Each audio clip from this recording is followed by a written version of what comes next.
Mulching paper घेत असताना तुम्ही जर ह्या गोष्टींची काळजी घेतली नाही तर मग त्या मल्चिंग पेपरचा तुम्हाला 1% सुद्धा फायदा होत नाही, उलट तुमचे पैसे वाया जातात.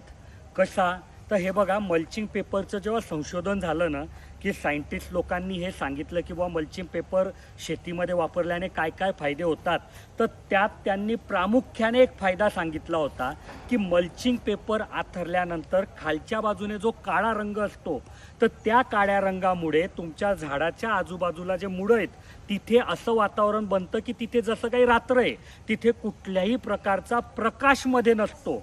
आणि मग रात्री असल्यामुळे किंवा प्रकाश नसल्यामुळे जितके पण तुमचे मित्र कीटके, जितके पण बॅक्टेरिया वगैरे आहेत की जे तिथे बायोमास तयार करतात. बायोमास म्हणजे काय तर कार्बन, आणि हा कार्बन तुमच्या पिकाच्या वाढीसाठी फार महत्त्वाचा असतो. पण आता तुम्ही मल्चिंग पेपर घेताना फक्त किंमत बघतात, किलोवर मल्चिंग पेपर घेतात आणि त्याच्यामध्ये तो काळा रंग योग्य प्रमाणात वापरलेला नसतो. त्याच्यामुळे बाहेरचा सूर्यप्रकाश मध्ये जातो आणि जी अपेक्षा असते की तिथे पूर्णपणे अंधार होईल ती तिथे पूर्ण होत नाही.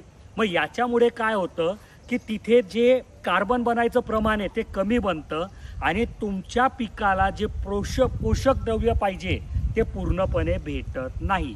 मग तुम्ही पण जर किलोवर मल्चिंग घेणार असाल, तुम्ही पण फक्त मल्चिंग टाकायचा म्हणून मल्चिंग घेणार असाल तर कृपया करून खर्च करू नका, उगीच पैसे वाया जातील. अशाच महत्त्वपूर्ण तांत्रिक आणि एकदम ग्राउंड लेवलवरच्या गोष्टी जर जाणून घ्यायच्या असतील तर व्हिडिओला लाईक करा, आमच्या चॅनलला सबस्क्राईब करा. धन्यवाद.